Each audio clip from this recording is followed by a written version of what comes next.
Welcome to the Fuzzy Mike, the interview series, the podcast, whatever Kevin wants to call it. It's Fuzzy Mike. I brushed my teeth, so you're good. Well, you good with it? Absolutely. Absolutely. It would suck if I didn't. I couldn't tell you that. my understanding is that you need to have your teeth brushed anyway because after tomorrow's show, you get to go home to Blair and Beckett. Is that correct? Well, they're a little mad at me. Oh, really? Because I actually I'm taking a detour. Oh, are you? Yeah, I'm a big race fan. Any race fans in here? Y'all like racing? All right, so they're having a big dirt track race in Louisiana tomorrow. Okay. Where I'm from. Your home state. And since the show got canceled for Saturday, I get to go to it now. Oh. And Mama's not happy, so. I can't imagine why. Can't imagine why. You are a huge race fan. You're a big fan of Dale Earnhardt Jr. Big Dale Earnhardt Jr. fan. Now, what is it about Dale since he's retired that you like better about him now? Well, he's a daddy. Uh-huh. That's kind of cool. It's kind of cool to see that side of him. I like Dale better as a driver, though. Right. And do you really do the you went in Vegas 200 miles an hour or something? It was like 165. Were you driving? Absolutely not. Okay. No. You were a passenger? I was a passenger. Was doing a little, I don't know what you call it, you ride along. What you call it? You ever done it before? Anybody done a ride along? No? Yeah, you'd like that? Oh, okay. Cool. Yeah, let's go to Vegas. And you're riding along and you're going 165 miles per hour. It was a professional driver driving, I'm assuming. Professional driver, yeah. And what's crazy about it is you see this stuff on TV and people's like, oh, they're just making laps. That stuff's really hard. Oh, I bet. So the first time we went around the corner, the force that goes against you, like I thought we was going to spin out the whole time. But obviously we didn't.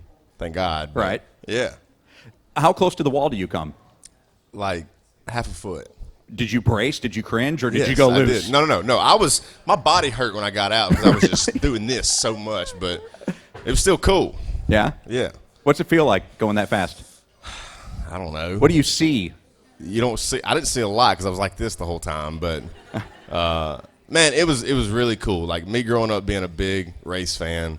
I mean, I always said like, oh, if I didn't play music, maybe I could go drive a car. And I realized after that day, no, I don't need to be driving a race car. I'm just gonna stick to playing a guitar. So Much safer. Absolutely. At least it seems to be anyway. No, it is. I want to be as unobtrusive as possible because all the focus needs to be on the front of the stage. But I do like to ask the questions so that we get to know the artist and the songs a little bit more in depth. And so let me ask you about that song, Hooked, right there. A couple of different questions I want to ask regarding that. Number one, it's a song you could have easily written about Blair, but you did not write that song. I did not write that song. So Morgan Evans, y'all know Morgan Evans? Yeah. Morgan Evans is a writer. Seth Ennis is a writer. Who's going out on tour with you later on this? That's right. Seth is going out on a headlining tour first of the year, and a guy named Lindsey Rhymes, who's a big songwriter out of Nashville. Did they write it for you, or did you find it? They didn't. So y'all know, everybody knows Kelsey Ballerini. No, never heard of her. Yeah. Kelsey and Morgan are obviously married. So Kelsey had Peter Pan on the radio at the time, and so they wrote Hooked. Captain Hook and Peter Pan. You get it? Yeah. So they wrote that song, and Morgan wrote it, and I think Morgan had planned on he was going to record it and release it, and then I got it like through the grapevine, and I called him up. I was like, man, I really want to record this song, and he was like, go for it. So I was like, all right, cool. That was way easier than what I expected. Really? You know, because if I write a song and another artist and they want to record it and I really love it, I'm probably gonna tell them no. But he was like, yeah, absolutely. So I was like, all right, that was really, really easy. So, and my wife really loved it, and she said I needed to record it, so we did, and yeah, the rest is history. So I guess it begs the question, at least to me it does, is that a huge form of flattery that he says, yeah, absolutely go and do it, or is it a... Yeah, absolutely, man. I mean, for another artist to let you record a song that he wrote that he probably planned on putting on his album, I mean, that's pretty awesome. You introduced that song as it's a number 2. It means that it reached number 2 on the charts, didn't quite reach number 1, which I heard you say, you know what, that's okay. It had its success, it had its run, but you said in a way it was like reaching a number 1. What does that mean? What it means is it's like, so the chart for us is like, it's bragging rights is what that is. So anything past the top 5 is really the same. It's all the same. But to say you got a number 1 is like, oh, I got number 1, right?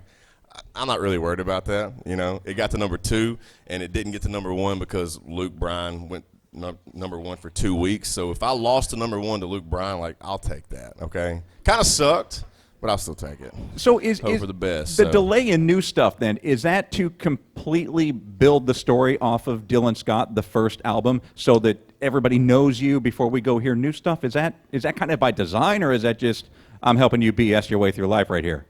As far as what? What do you mean? Well, like you want the new stuff to come out. I wanted it out a year ago. But the label says, you know what, hang on a second, let's run this first stuff Yeah, through. so the way I look at it is it's like we live in a day and age now where people listen to a song for about 3 months and then they're tired of it, right? Or maybe not tired of it, but they don't listen to it as much anymore, including myself. So it's like I write music almost every day. We write new songs. I got a ton of new stuff that's just sitting in my phone right now that could be released and people could enjoy it and tell their friends about it. And me as a new artist, you know, it's sometimes it's hard to get the word out about a new artist. So the more stuff I put out, the more people listen to it or don't listen to it, but tell their friends, and their friends tell their friends, and then before you know it, you know, you're Lady Gaga or something. Well, 44 million Spotify listens, 67 million Spotify listens. I mean, people are knowing who Dylan Scott is, that's for sure. But it's really cool. Our album's done really well for us, and we've it's done good. We got some ladies in here. I see we got some guys in here as well. Where's the couples at? Couples. All right. Are y'all married? Just dating? This is perfect. Got a married couple and a couple that's not. How long y'all been married? 17 years. 6 kids. Give them a round of applause real quick. Absolutely. So you've been married long enough to answer this question truthfully. Is she crazy? That's a good answer right there. That's a good answer. So I usually ask where all the crazy ladies at, and all the ladies are like, oh, I'm crazy. Here I am. Yeah. That's good. You admitted it for sure.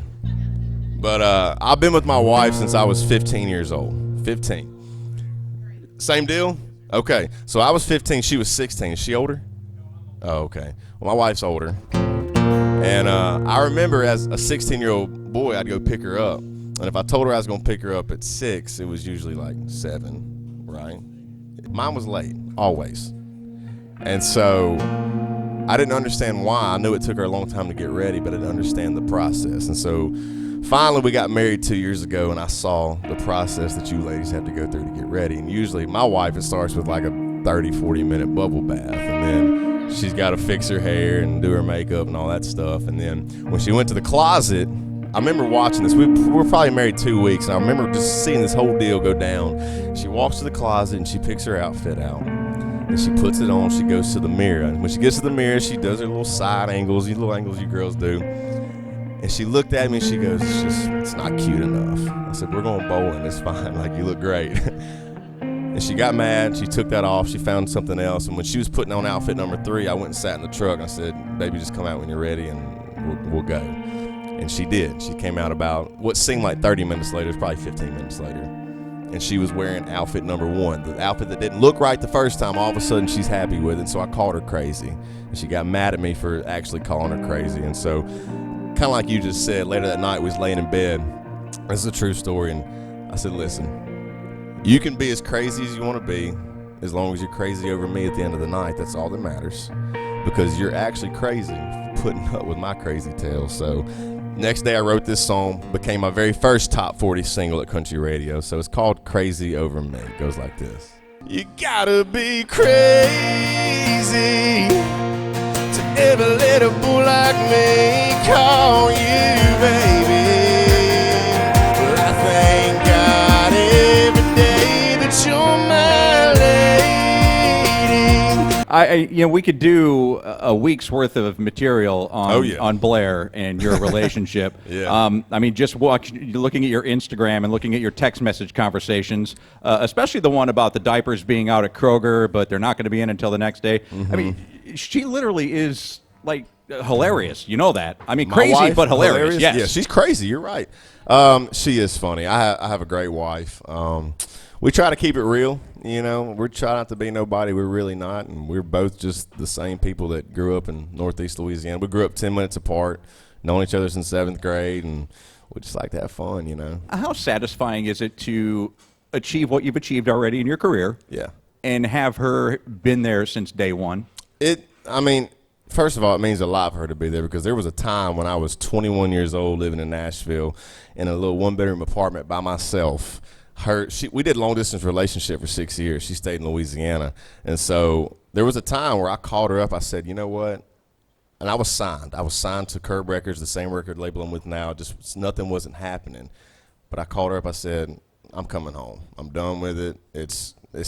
I'm going to go get a regular job, whatever I got to do. Because, I mean, I'm not making any money right now. I can't afford my truck note. I can't do anything. And she says, no, you're going to stay there. She's like, even if you got to go down to Kroger and just push buggies back in or something, you know. I said, okay, all right. If you say so, yes, ma'am. And so it was like literally the next week, like, oh, I caught a little break, you know. But she's always been there to encourage me and coach me, and it's meant a lot to me. How do you repay that support? That's amazing support. I gave her a baby. Yo, you gave her a baby. Yeah. Wow. I gave her a baby. She's been wanting that for a while. So, yeah. How has Beckett changed your life? Oh, dude, being a daddy, that's the best thing in the whole entire world. Yeah? I mean, it honestly is. And people tell you that because I've got a bunch of nieces and nephews, and I love them to death, but they say, not until you have your own. And that's the truth. I mean, there is nothing in this world. Exactly. You're exactly right. You never know what love's like until you have a kid. And what's crazy is Garrett over here, my bass player, we've been together for how many years? 4 or 5 now? Our kids are 3 days apart. Really? So I tell people, we had 3 days off in March, and we made the most of it. So, yeah, that was last year. How did you decide on the name Beckett, if it's not too personal of a question? That's what Blair wanted, and that's what Blair got. There you go. You gave her the baby, she gave the name. There was a lot she didn't get. She said some names that I said absolutely not on, but I figured since, you know, I kind of like that. Actually, I really like it now, but at the time I was like, I kind of like that, so. I spoke with Brooke earlier, and I asked her if it would be possible if you might be able to play this song for us. And since we're talking about Beckett, I think that it would be great if you could play 3 a.m. for us. I can do and that. Tell us about the lead up to the story and also you playing at the Opry. Sure, absolutely. It's been a minute since I've played this song. Matter of fact, I don't even know what key we're going to play this song in. Well, you said there was no set list, so I figured, you know what? There is no set list. Just throw it out there. Let's if it sticks, do it whatever. sticks. Yeah. And if there's something y'all want to hear, we can do that too. So if I mess the words up, I'm sorry. I'm human.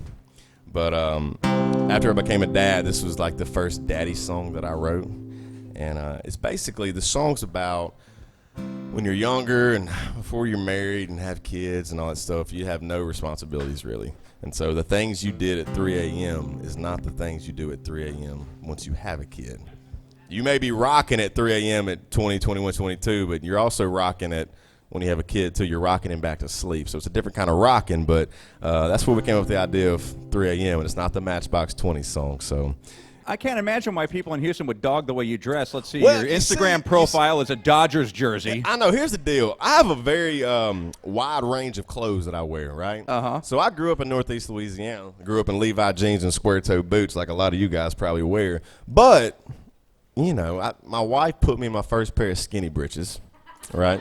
And from there, I was like, okay, I can get used to this. And so I've kind of branched out, and man, I might wear square-toe boots one day. I might wear a pair of slide-on Vans the next day. I might wear, I mean, who knows what I'm gonna wear? But hey, that's kind of the world we live in these days. But there are people that go, well, that ain't country. Oh yeah, sure. Well, you tell me what country is then. How about that? Tell me what country is. What is Whatever, country? Yeah, nothing. Nothing. So you want me to be a redneck? No, I'm asking. No, I'm just saying. I think country. That's why I want to tell people Yeah. something. I want to. They just get behind their phone. They go, man, that ain't country. He's like, well, what do you want me to be? Like, you want me to like take the floors out of my house and I don't know. Anyway, we're getting off on something else real quick. You know. Did you? He's country. Look at him. I think we See, all that's what are. I'm saying, right? In our own way, I think we all are, because I think country is a feeling. I don't think country is a lifestyle. I think it's a feeling, really. It is. Yeah. It is. It's just the way, it's whatever you want it to be, honestly. But, I mean, I guess this is the way I like to say it. I grew up a huge Keith Whitley fan. Any Keith Whitley fans? All right. That's my guy. Like, that's my hero growing up. But even think about this. Keith Whitley back in the 80s, the stuff he was putting out, I'm sure there was people that were back in the 60s and 70s, artists that were or fans of that time period were going, well, Keith Whitley, man, that stuff ain't country, right?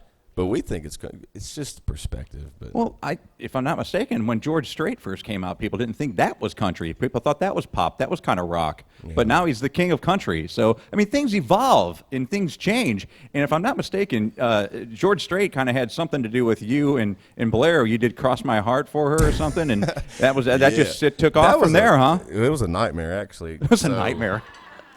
Probably our second Valentine's Day. I'm 17, or maybe it was our third Valentine's Day. I'm like a 17-year-old boy, and I wanted to do it right. So I got my sister. I called into Olive Garden, which I love Olive Garden, by the way. I called into Olive Garden. I placed an order. I got my sister to go pick it up. And my sister worked at this hair salon, so nobody was there at night. So I got her to put this table out with candles and stuff, and she put the Olive Garden there. So then I brought Blair into the salon. It was dark, and, 17-year-old boy, that's romantic, right? I thought, hey, I got this in the bag. And then I pulled the guitar out and tried to sing. I think it was Cross My Heart, George Strait, a song that, man, you sing your whole life. And then I get to the second verse. I got so nervous. I forgot the whole second verse. Then it went from being like super like her, like, oh, to like, she's like, all right, you can stop now. Like, all right, whatever. But it was very embarrassing. Very embarrassing. But. Yeah, but the attempt, man, the effort just. Yeah. Well, look at you now. I know, right? 10 years of being relationship and then 2 years of marriage. 13. 13 years, yeah. Congratulations, guys. Thank That's you. huge, man. I appreciate it. So the first song of mine that I ever heard on the radio was a song called Making This Boy Go Crazy, okay? We put that song out 6 years ago, and it didn't quite do what I wanted it to do, but that's part of the process. It's a process. But I remember riding down the road, and I was talking to a buddy of mine. We were just sitting there just talking, shooting the bull. And the radio was down low, but you could still hear it. And we was probably halfway through the song before I realized, I was like, hey, dude. And I cranked it. I was like, that's me. That's me on the radio, And it was a cool feeling, but, I mean, still to this day, it don't get old. I mean, it was probably, what's the day, Thursday? Monday I was at home, and I think Blair and I were going to Publix or somewhere to get some groceries, and we're just riding down the road talking, and then My Girl comes on the radio. I mean, it never gets old, to hear yourself on the radio, because since I was a little kid, that's what I wanted. I wanted to move to Nashville and put music out and get your songs on the radio, and it's happening. And there's times in my life where I was like, it's not going to happen. As much as I want it to happen, it's not. Now the pressure's on to like, okay, I got to continue to make great music, and hopefully people still come and watch us play and listen to our music and so stuff. Have you had your I Made It moment, Dylan? There you are. Yeah, I went back over here. Yeah. Have you had your He's everywhere. 3 times at the Opry, a number 1, and a number 2? Have you had your I Made It moment yet? I don't know if there's an I Made It moment. Somebody said something the other day, and they were like, oh, now that you're famous. I was like, dude, I'm not famous. Like, famous is a perspective. That's a perspective thing, right? It's just what you think it is. And to me, like, I'll never be famous. Like, I don't understand that. But, I mean, I think what we've done so far is, like, that's what I've set out to do. I've set out to have a number 1 song, and we did that. And now we've had a number 2, and I've played the Opry 3 times now. I've got my son on the Opry. I've opened up for Justin Moore and Lee Brice and all these guys, and we've played arenas. I mean, it's not like, I've made it. It's just like, man, we're doing it. We're doing it. Let's keep it going. But there's a lot more I want to do. I want to have several more number 1s, and I want to go from selling out 3,000 to 4,000 seaters to 10,000 and 15,000, and and my mindset is where's the next goal? Let's set that next goal and go for it. So how is reality the same or different than the dream when you were in junior high, wanting to do this as a career?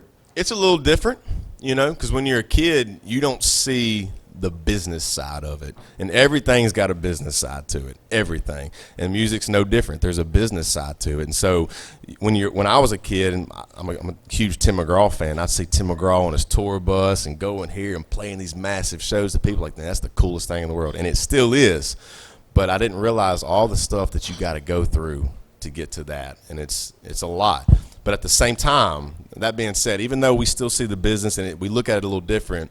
Every night that I step on stage, I go back to that time when I was 16, 17. It's that when you're on stage, it's that moment. It's like, all right, this is the dream right here. Hey, Dylan, just very quickly before we get into the other song, our engineer actually had a really great question that I want to run by you because we were talking about the first time you heard your song. And what about the first time you heard your voice recorded? We as radio people, that's the hardest thing for us to get over in radio is listening to our own voice. I hate hearing myself. Is that right? Yeah. So if you was to record this conversation right now and play it back for me, I would cringe the whole time because I just hate listening to myself. And same with my music. I mean, I have to listen to my music because I got to make sure it's right. But like once it's done, I do not go back and listen to myself. I don't know. I hope for the best. Like, all right, I got it right. Let's see if everybody else likes it. But well, we do. Hard. It's just hard to listen to your voice. I mean, I'm sure y'all have noticed that, heard voicemails or something. Like, why do I sound like that? Why am I talking like that? But this is a little portion that I like to call rapid fire. Come on. Where we just throw questions at you and you give us the quickest answer that you can. I'm not good at it. We're slow in Louisiana, so. Well, it's okay. I just call it rapid fire. We think about this for a minute. We can take our time as much as All possible. right. Who is the NBA player 7'1" that you're friends with? Myers Leonard. Do you work out with him? No, I've never worked out with him. Okay, because I know you work out a lot. Who's your favorite bodybuilder? Julian Smith. Don't know Julian? No. Oh, come on now. How often do you work out? I try to work out every day, like if it's just like cardio or just go down to the hotel gym and just do abs or something. I don't know. Okay. I like to eat, obviously, from Louisiana. So it's not like I try to work out to be like this big dude or something. I just try to like eat what I want, so I got to work out every day so I can eat what I want. That's the impetus for it. Absolutely. Yeah, because the diet. Absolutely. I get it. Otherwise, How hard is it to eat good on the road? Very hard. I had a Whataburger for lunch. Well, that's good eats. That's good eats. And I didn't go to the gym today, so it didn't work out. It didn't work out today, but I love Whataburger. Little known fact about Dylan Scott, you really like skunk smell? I love the smell of a skunk. He does it? Yeah. You know what it reminds me of? When I smell a skunk, it just reminds me of late at night, like driving home from town or something with my parents, and you smell that skunk, and it's like, it's very comforting to me. I was with mom and dad, and I knew I was safe, and I don't know. Is that weird? Is that weird? Oh, come on now. Yeah, hey, a little bit? Blair just called. She said you're crazy. Well, she knows I'm crazy, so. I don't know if you remember this, but you were videoed off stage doing the Carlton dance. Is that a staple of your backstage it's not a repertoire? Staple. No, it's not a staple. It's just every now and then you get off stage, or I get off stage, and if it was just this crazy show, like it takes me a good 15, 20 minutes to like wind down. Like I'm just fired up. Do we all know what the Carlton is? Fresh Prince of Bel-Air? No, okay. I'm not doing the Carlton. Let it be known that I did not ask that. My pants are too tight to do that tonight. Oh, shoot. Are y'all serious right now? Cue the music, man. He don't have the music. I'm sorry. Oh, darn. All right, I'll almost give you everything you want tonight. So, what is it like singing your song and hearing 600 to 6,000 people singing it back to you? That's the ultimate.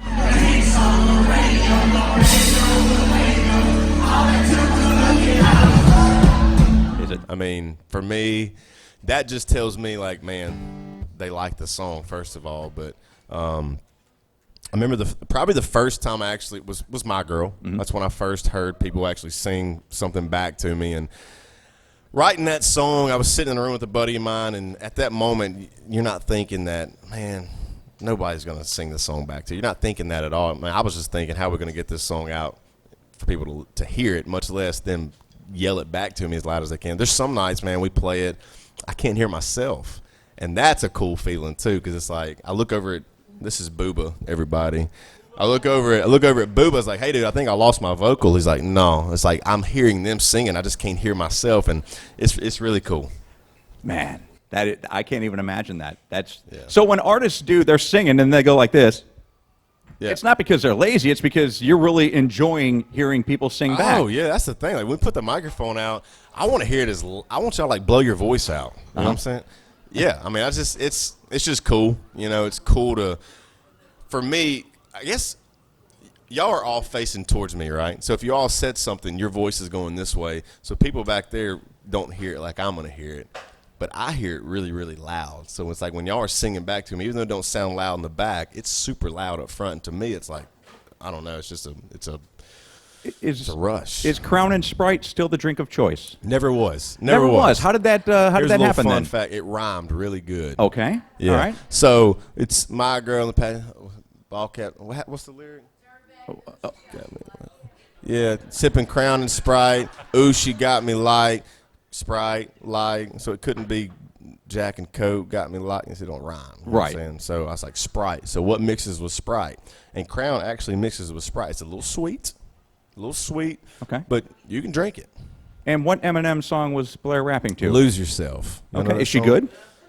She's really good. Really? Her daddy is a huge 80s rock guy. Okay. And so she grew up on 80s rock, and then from 80s rock she went to like rap and pop, and then it wasn't until I came along that she actually listened to country music, which she loves country music now. But so she knows all those old school rock songs. She used to sing them with her daddy, and I'm not a big old school rock guy. I don't know the music. I'm maybe like a little Boston, maybe like More Than a Feeling, but that's really about it.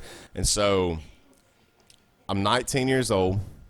I'm living in Nashville. She's living in Louisiana. And so if I wasn't out on the road playing music, I'd get in my truck and I would drive 8 hours to Louisiana. And this one night we're riding around. She's in the passenger seat. We're riding back roads. That's just kind of what we did back there. And Eminem came on the radio. And my wife's really shy. She's really, really shy.